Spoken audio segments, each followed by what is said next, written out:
4 années seulement après la mort du prophète Mohammed, Omar ibn al-Khattab, le deuxième calife de l'islam, entre à Jérusalem à la tête de ses troupes.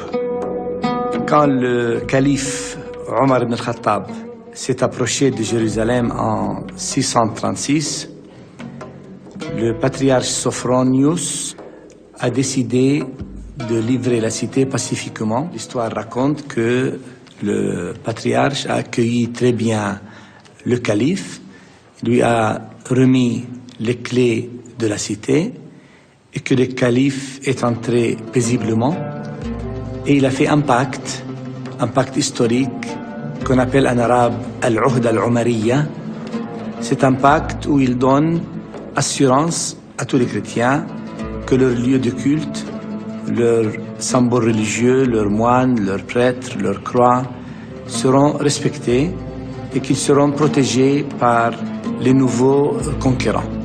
Il y a un détail intéressant que les musulmans continuent à répéter et que nous connaissons très bien, c'est que quand le calife était au Saint-Sépulcre et que le moment de la prière de midi est arrivé, le calife n'a pas voulu faire sa prière, ses génuflexions, dans le Saint-Sépulcre lui-même, mais il est allé dehors et il a prié. Il a lui-même donné les motivations. Il a eu peur que dans la suite, les musulmans ne transforment le lieu en une mosquée.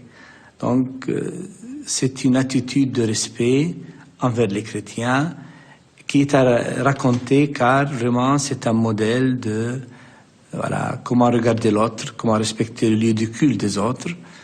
Voilà, c'est un paradigme, un modèle. Et à côté du Saint-Sépulcre actuellement, il y a une petite mosquée à 100 mètres à peine qui s'appelle la mosquée de Omar.